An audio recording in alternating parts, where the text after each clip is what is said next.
The cargo that wept. The cargo hold was dark and cold. Captain Raylan walked through the metal corridor of his transport ship, boots echoing on the steel floor. His ship wasn't built for comfort. It was built to carry supplies, and sometimes, cargo that was alive. He stopped in front of a locked steel container. The number on it matched the code from his datapad. Live biologicals, it read. Raylan pressed his hand to the scanner. The container opened with a hiss. Inside, he saw her, an alien woman, thin, pale, and shivering. Her skin was light blue, and her eyes glowed faintly in the dark. She crouched, in the corner, arms wrapped around two small figures, her children. Both were silent, their large eyes watching Raylan with fear. They didn't speak. They didn't move. Raylan frowned. "You're the cargo?" The alien mother didn't reply. She just hugged her children tighter. Raylan stepped back, confused. He had carried alien goods before, equipment, food, sometimes rare animals, but this was different. These weren't prisoners. These weren't criminals. They were just a mother and her kids. He checked the order again. Deliver to Station Prime. Seller, Galactic Trade Guild. Item, slave lot, 9081. Condition, unharmed. His jaw tightened. He turned to leave, but just as he stepped out, he heard something. A soft sound, a sniffle, a tiny, broken sob. He turned around. One of the children, the youngest, was crying silently. The mother tried to hush him, covering his mouth gently. But it was too late. Raylan had heard, and something twisted inside him. Back in his small quarters, Raylan sat on his bunk staring at the wall. He tried to push the image away. The eyes of the mother, the way she held her children like they were the only things she had left in the universe. He poured himself a drink. It didn't help. He pressed the intercom. "Kara, bring food. One extra portion. No questions." The next morning, Kara, the ship's engineer, looked at him strangely. "Sir, extra food? We don't have any passengers, do we?" Raylan lied. "For me, I'm eating more lately." Kara raised an eyebrow but said nothing. Raylan carried the tray himself to the container. He opened the hatch and gently slid the food inside. He didn't speak. He just watched. The mother stared at him for a long moment. Then slowly she took the food and broke it into pieces, feeding her children first. Only after they were done did she take a bite herself. "Thank you," she said quietly. Her voice was dry, cracked. Raylan didn't answer. He just nodded and closed the hatch again. That night he couldn't sleep. He had been part of many missions, military, trade, even border patrol. He had seen war, famine, and injustice, but never like this. He thought about the order again. Deliver to Station Prime, sell them, walk away, simple, clean. But he knew once he left them there, their fate would be worse than death. The slave markets were brutal. They broke souls. Raylan didn't want to be part of that. The next morning, he called HQ. The voice on the line was cold. "Captain Raylan, cargo lot number 9081 is high value. You're on schedule for delivery, correct?" He hesitated. "Yes. Still on course." "Good. Do not deviate. Do not open the cargo. Do not speak to the goods. You understand?" Raylan stayed silent for a moment, then said, "Understood." But deep down he knew. He had already broken all three of those rules. That night he opened the container again. The mother looked up at him, tired but calm. He asked softly, "What's your name?" She hesitated. "Sarah." "And your children?" "Their names don't matter. We won't survive where you're taking us." Raylan looked down, ashamed. "I don't want to take you there." "Then don't," she said, eyes steady. Raylan didn't answer. He simply closed the hatch and walked away, but her words stayed with him. Then don't. Simple. Clear. A choice. He stood at the control panel of his ship, staring at the blinking destination point. Station Prime. He hovered his hand over the navigation system. Then slowly, carefully, he changed course. To an unregistered moon. No law, no eyes, no tracking. He stood back, breathing heavily. He had just disobeyed a direct order. If they found out, he'd be branded a traitor. But for the first time in years, Raylan felt something inside him spark again. Not duty, not survival, but something else. Hope. Orders are orders, right? The engines of Raylan's ship hummed in the background, but his mind was louder than any noise. He stood alone on the bridge, staring at the stars. His fingers hovered over the control panel. One wrong move, and he could be marked a criminal. But what was the right move? His orders were clear. Deliver the alien mother and her children to Station Prime for sale. That was it. No questions. No mercy. But her voice echoed in his head. Then don't. Raylan squeezed his eyes shut. He had followed orders all his life. As a soldier, as a pilot, as a traitor. But this didn't feel like duty. This felt like betrayal. Down in the lower deck, the alien mother, Sarah, watched her children sleep. The younger one clutched a thin blanket Raylan had given them. It wasn't much, but to them it felt like warmth. Sarah's eyes burned, not from the cold, but from the weight in her chest. She didn't trust humans. They had taken her planet, her people, her husband, and now, this one had power over her children's fate. Could he really be different? Raylan sat in the communication room waiting. The screen lit up with the face of Commander Brell, the Trade Guild enforcer. You're behind. Schedule, Captain, Brell said coldly. Raylan cleared his throat. Minor engine trouble. I'll still make the drop in time. You'd better. Brell leaned forward. You know the rules. You signed the contract. Cargo is property. Do not interact. Do not form attachments. Raylan's jaw clenched. They're not cargo, they're people. A long silence followed. You're soft, Raylan. That's why you got kicked out of the military. Do your job. Deliver the aliens. Take your credits. Forget about them. Then the screen went black. Raylan sat frozen. He hadn't told them anything, but now he knew. They were watching. Later, in the middle of the night cycle, Raylan opened the container again. Sarah looked up at him, silent and guarded. He spoke first. They'll come for me if I don't deliver you. She nodded. They'll come for me if you do. A bitter truth. Two choices. Both dangerous. Raylan sat down, just outside the hatch. I lost my daughter in the war, he said. His voice was low. She was 6, same age as your older one, I think. Sarah didn't speak. I couldn't save her, he whispered. Sarah's voice was soft. Then save mine. That hit him harder than any bullet ever had. The next day, Kara, the engineer, stopped him in the hallway. Sir, I checked the nav system. Did you change course? Raylan paused. Yes. To where? Somewhere safe. Kara frowned. Safe for you or for the passengers? Raylan didn't answer. She shook her head. You're risking everything for them. Why? He looked, her straight in the eyes. Because someone has to. Kara stared at him, then handed him a small bag. Food. Extra water. I didn't see anything. Then she walked away. On the final night before they would have arrived at Station Prime, Raylan sat in the cargo bay. He didn't speak. Neither did Sarah. But there was peace in the silence now.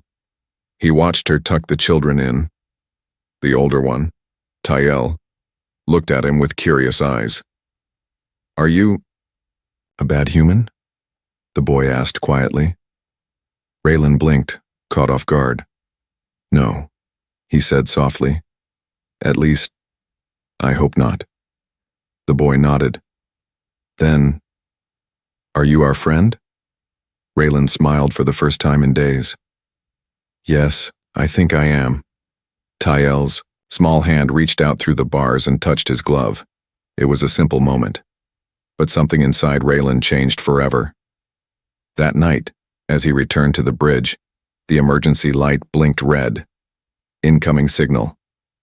He opened the screen. Commander. Brill again. Raylan, your ship's off course. Explain. Raylan stared at the screen. He could lie. Or he could choose. So he told the truth. I'm not delivering them. Brell's face turned dark. You what? I'm not selling them.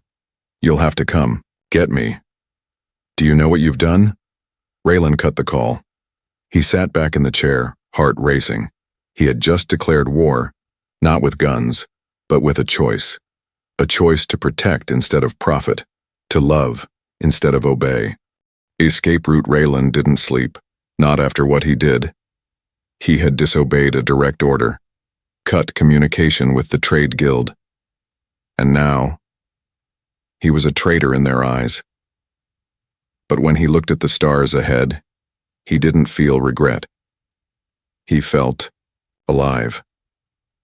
Down in the cargo bay, Sarah held her sleeping children close. She had felt the shift in the ship's energy.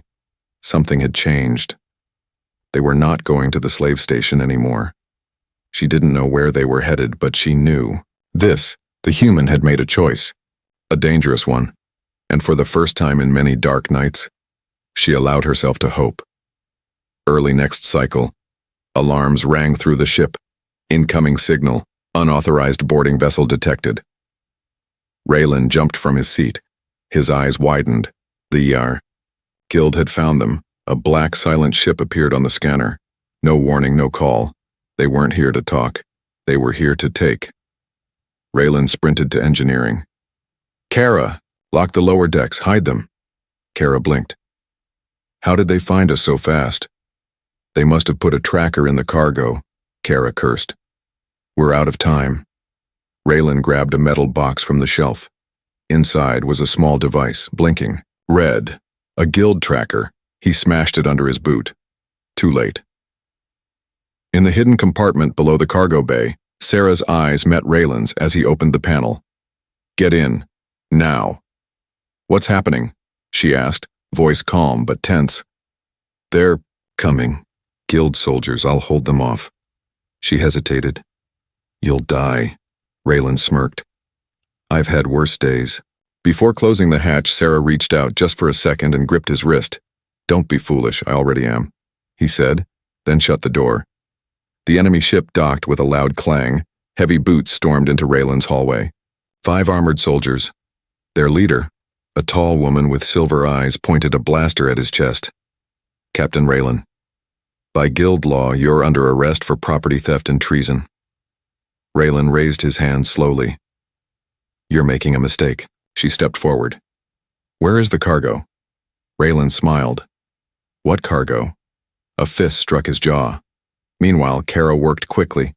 She redirected the ship's energy to auxiliary thrusters. It was dangerous, but she had an idea. If she could trigger a core pulse, it might damage the enemy ship's link, just long enough for them to break free. She looked back once toward the hidden compartment. Hang in there, she whispered. Then she pulled the lever. The entire ship shook. The docking clamps sparked, groaned, and finally snapped. In the chaos, Raylan broke free and slammed a steel panel into one of the soldiers. A shot fired past his head. He grabbed a pipe and swung hard. 2 soldiers fell. He grabbed the commander's wrist and twisted. Her blaster clattered to the floor. She hissed, You'll die for this. Raylan growled, Maybe. But not before I save them. Inside the hidden compartment, Sarah held her children tight. The youngest was crying again. Mommy, are they taking us? She kissed his forehead. No, little star. The human is fighting for us. Her voice trembled. No one had ever fought for them before. Kara shouted from the engine room. Raylan, I've got the link broken. We can run. Raylan slammed the airlock door shut, sealing off the last soldier. He ran to the bridge, blood on his face, breathing hard. The enemy ship floated behind them, trying to reconnect. Hold on, he shouted. He launched the ship into a blind jump, coordinates random, unregistered, illegal. The stars blurred. The ship groaned. Then silence. They were gone. Minutes passed. Raylan sat in the pilot's chair, gasping. He was bruised. His lip was bleeding. But he was smiling. He did it. They were safe. For now. He stood and went to the lower deck. He opened the hatch to the hidden room. Sarah stepped out slowly, holding both her children. "You're insane," she said softly. Raylan chuckled. "I've heard that before." Then the child, Tyel, ran up and hugged his leg. "You saved us," the boy whispered. Raylan looked down, eyes stinging. "Yeah, I guess I did." But deep in the stars, the guild wasn't done. They had marked him as rogue. And next time, they wouldn't send a team. They'd send a fleet, hunted in the stars. The stars outside the window looked peaceful, but inside Raylan's ship, there was no peace. He paced the bridge, eyes scanning every screen, every signal. The emergency jump had saved them, for now. But it hadn't fooled the guild. Not for long. They would hunt him. And they wouldn't stop. Below deck, Sarah watched her children sleep. Tyel curled beside his little brother, holding him like a shield. Even in dreams, they were afraid. She stood up quietly and walked to the small medical station. Raylan found her there, holding a bottle of nutrient paste. "You haven't eaten," he said. Sarah nodded. "I will. After them." Raylan sighed. "You're safe here, you can rest." She turned, eyes hard. "Safe? You think jumping through dark space makes us safe?" Raylan didn't argue, because she was right. Hours passed. Kara, the engineer, found damage near the outer hull. "One more hit and the engines might fail. We need a repair stop," she said. "Someplace low-tech. No scanners. No questions." Raylan pulled up a map. One red dot blinked on the edge of the chart. Verda 9, a mining moon. Old, broken, and mostly forgotten. Perfect. They landed under a dead sky. The surface of Verda 9 was cracked and dusty. Metal ruins poked through the ground, leftovers from an abandoned colony. Only a few workers lived here now, trading minerals for food and fuel. Raylan stepped outside wearing a thick coat and visor. Kara followed with tools. Sarah stayed behind, hidden with the children. She watched them through a tiny window. She didn't trust this moon. She didn't trust humans. But something inside her trusted him. Hours later, Raylan returned with supplies, fuel, cells, scrap parts, and something else, a small cloth doll. He handed it to Tyel. The boy stared wide-eyed. "It's for your brother," Raylan said. "To sleep better." Tyel smiled and hugged the doll tight. "Thank you." Sarah stood silent, watching. She had no words. That night, Raylan checked the systems again. Suddenly, a red light blinked. Ping. He froze. A faint signal, barely there. Not strong enough to locate them, but it was from a guild probe. "They're close," he whispered. In the engine room, Kara frowned. "If they're scanning this sector, they'll sweep here next." Raylan nodded. "Then we need to move. Now." But Sarah had different news. "My younger son, he's sick." Raylan's chest tightened. "How bad?" "Fever. He's burning. He won't eat." They rushed to the med station. The child lay there, breathing fast and shallow. Kara ran a scan. "He needs antibiotics. We don't have enough." Raylan's hands curled into fists. "Where can we get it?" Kara hesitated. "There's a black market hub. Few clicks from here. Dangerous. But they'll have what we need." Raylan stood. Up. "I'll go." Sarah grabbed his arm. "They'll kill you." He looked into her eyes. "Let them try." Raylan left alone, on foot, through the cold night of Verda 9. Wind howled over broken metal towers. The outpost lights flickered like dying stars. Inside the market, eyes followed him. Traders, thieves, smugglers. He walked up to a thick alien with red skin and sharp tusks. "I need medicine," Raylan said. The alien laughed. "Not cheap." Raylan opened a pouch, gold credits inside. The alien's eyes gleamed. Wait here. Minutes passed. Then a voice whispered from the dark. Human. Raylan, isn't it? Raylan turned. A guild agent stepped out of the shadows, blaster in hand. You thought you could run? Raylan moved fast, slammed a crate into the agent and ducked behind cover. Shots fired. Traitors screamed and scattered. He grabbed the medicine and bolted through the chaos.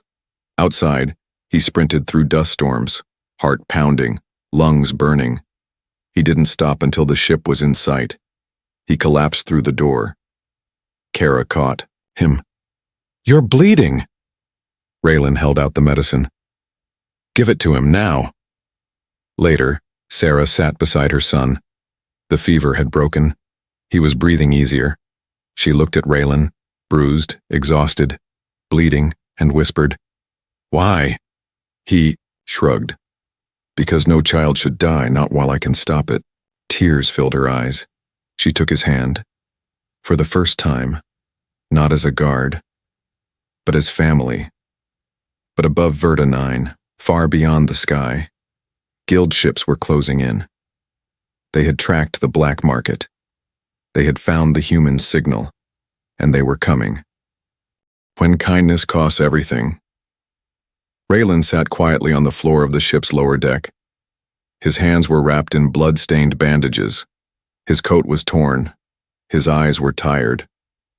But he had no regrets. The child was safe. Breathing. That was all.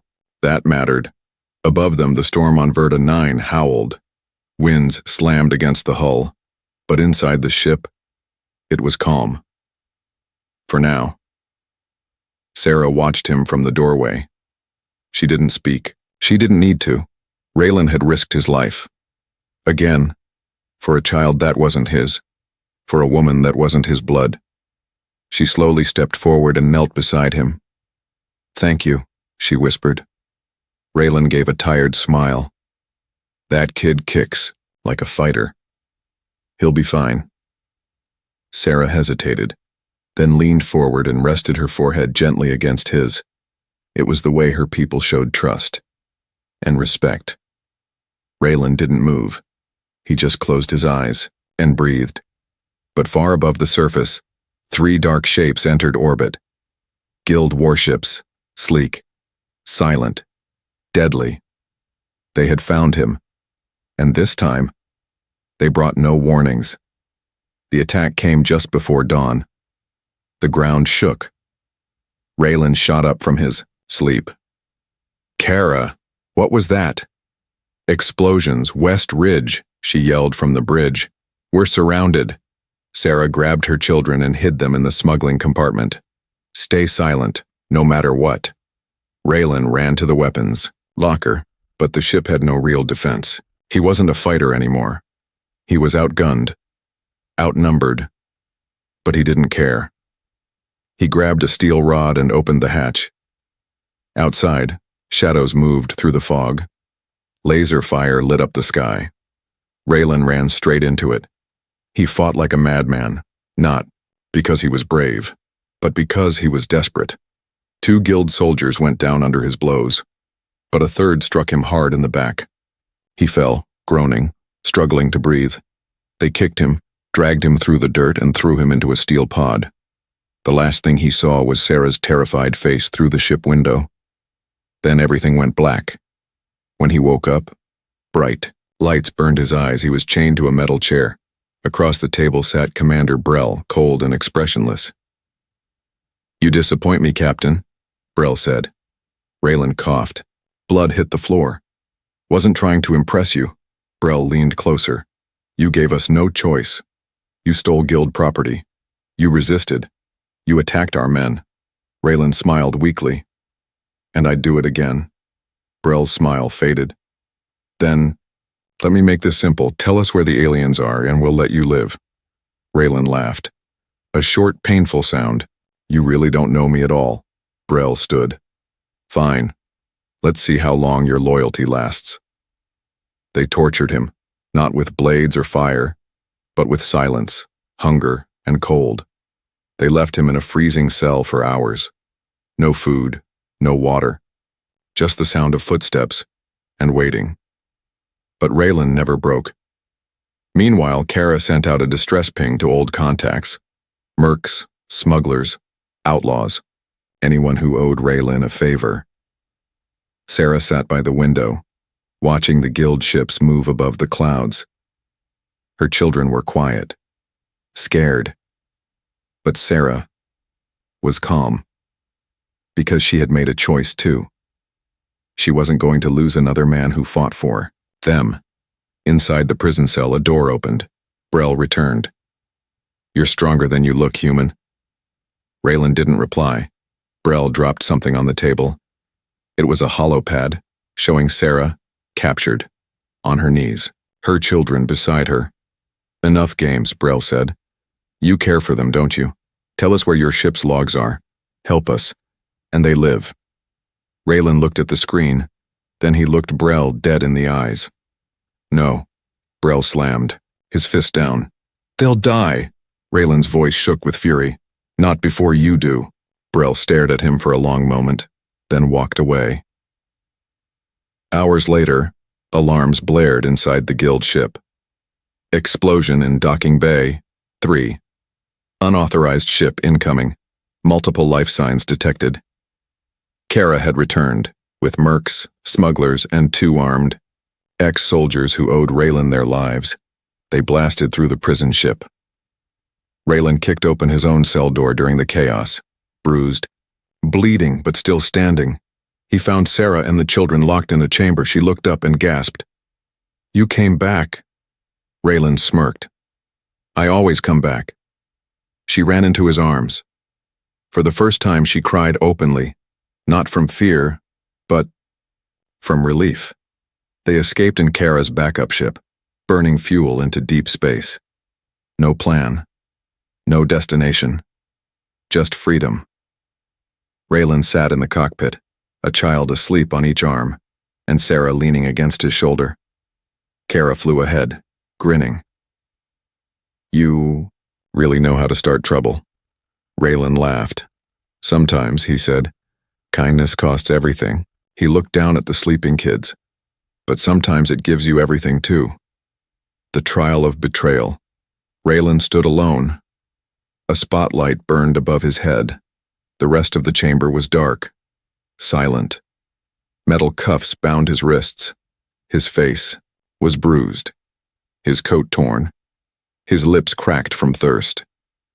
Across the room sat 3 guild judges, cold, pale, and still. One finally spoke. Raylan Thorne, former captain, charged with theft of guild property, aiding fugitives, assault on officers, and treason. Another added. "How do you plead?" Raylan raised his head slowly. "I don't plead. I protect." Gasps echoed in the chamber. This wasn't just a hearing. It was a broadcast, streamed live across guild systems. They wanted to make an example out of him, a warning to anyone who dared to disobey. But Raylan didn't care. He had nothing left to lose, and everything he wanted to save. In a hidden crowd behind a glass wall, Sarah held her children close. They had been taken from their hiding place 2 days ago, given temporary refugee status for show. The guild called them witnesses, but Sarah knew what they really were. Bait. Inside the courtroom, the prosecution spoke first. Dozens of holograms appeared, videos of Raylan breaking guild code, stealing the cargo, attacking officers. Each clip made him look worse. Each word painted him as a rebel, a danger, a traitor. "Commander Brell nearly died because of you," the prosecutor growled. "And for what? Some alien children? A used-up mother?" Raylan's jaw tightened, but he didn't speak. Not yet. When it was his turn, the guild didn't allow a lawyer. He stepped forward, still cuffed, and he began to speak. "You call them cargo, I call them family," the crowd murmured. He pointed at the screen. "You showed videos of my crimes, now let me show you the reason." He pressed a small button on his belt. The courtroom lights dimmed. A new image appeared in the air, a recording from his ship. The footage played, Sarah feeding her sick child. Tyle hugging a cloth doll, the younger one crying in her arms. Then, Raylan bleeding, carrying medicine, fighting soldiers, holding the door for them to escape. The courtroom fell silent. He turned to the judges. "You call that a crime?" The lead judge leaned forward. "You disobeyed the guild. You chose your feelings over your duty." Raylan stepped closer. "Duty without compassion is slavery." A murmur of agreement rose in the crowd beyond. "The glass." One of the judges hissed, "You are lucky we don't execute you." But just then, another voice echoed in the chamber. "I object." Heads turned. A woman entered, tall, sharp-eyed, wearing silver armor. It was Captain Vera of the Outer Colonies, a war hero, a respected name. "I invoke Galactic Witness." "Code 42, she said. The judges stiffened. Raylan blinked. "Why are you helping me?" Vera answered calmly. "Because I know what it's like to lose a child in a guild raid. I saw what you did. That wasn't rebellion, that was humanity." A new twist. Vera showed secret footage. Guild camps full of captured aliens, forced labor, starving children. The court stared in horror. Gasps turned into anger. Even the judges looked shaken. In the end, they had no choice. They cleared their throats and announced the verdict. Raylan Thorne, found guilty of disobedience, but not treason. Your rank is stripped, your ship confiscated. He stood tall. "And the family?" he asked. A pause. "They are no longer property. They are free." Sarah ran into the chamber. She didn't wait for permission. She ran straight to Raylan, tears falling, and threw her arms around him. The children clung to his legs. The courtroom didn't stop her. Nobody moved. Because in that moment, no law mattered. Only love. Later, outside the courthouse, Vera handed Raylan a small data pad. "Coordinates to a quiet moon," she said. "No guild, no records. You'll be safe there." He looked at her. "You saved me," he said. She nodded. "You reminded me what we're supposed to be fighting for." Then she walked away. As they boarded a small ship borrowed from Kara, Sarah leaned on Raylan's shoulder. "What now?" she whispered. Raylan smiled. "Now, we live. Together." Tyle looked up. "Are we really free?" Raylan knelt and touched his cheek. "You're not cargo anymore, Fo-O. Family by choice." The stars stretched forever. From the window of the small borrowed ship, Sarah watched them in silence. One arm rested around her youngest child, who finally slept without fear. Raylan stood beside her quiet. Neither spoke, but both knew the fight was over. The real journey was just beginning. They arrived 3 days later at a small green moon. It didn't appear on most maps, just mountains, quiet forests, a single freshwater lake, and no patrols. It was peace. Kara had helped them set up a small shelter near the hills. Solar panels, a comms blocker, enough supplies to last through the cold season. Raylan chopped wood each morning. Sarah cooked what he brought back, and for the first time in years, the children laughed. One night, as the sun dipped low, Sarah sat outside with Raylan. The fire between them crackled softly. "Do you regret it?" she asked. Raylan looked up at the stars. "Regret what?" "Losing your rank, your ship, your life in the guild." Raylan thought for a moment. Then he shook his head. "No, I was following rules before. Now I'm following something else." Sarah raised an eyebrow. "What?" Raylan smiled. "My heart." The next morning, Tyle ran across the hill yelling, "Papa, come see." Raylan blinked. "Papa." The boy grabbed his hand. "Look, I built a scare guard to protect the garden." Raylan knelt down beside the patch of crops. "That's amazing, kid," Tyle beamed. "Mom says I'm smart like you."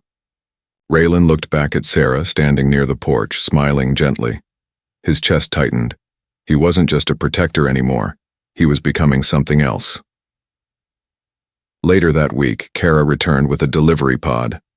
Inside were books, tools, and one very special item, an old wooden box.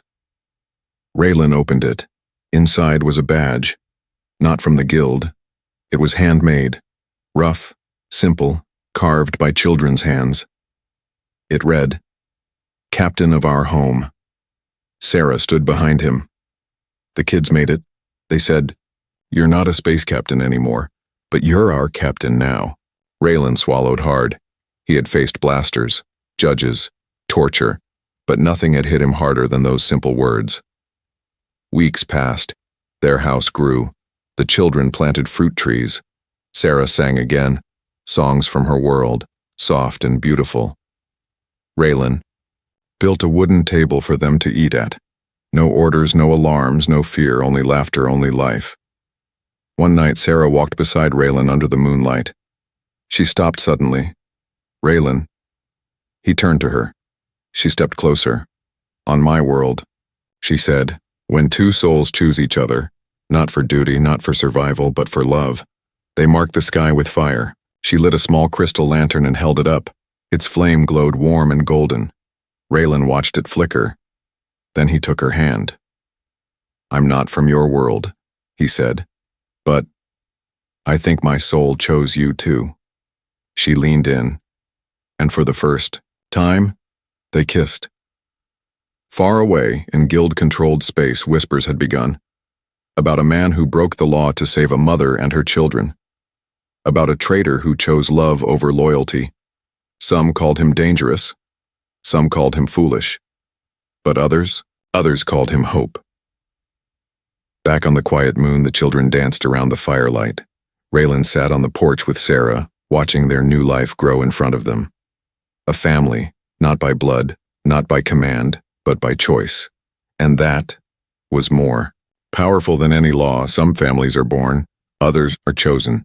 And sometimes that choice saves more than lives. It saves souls.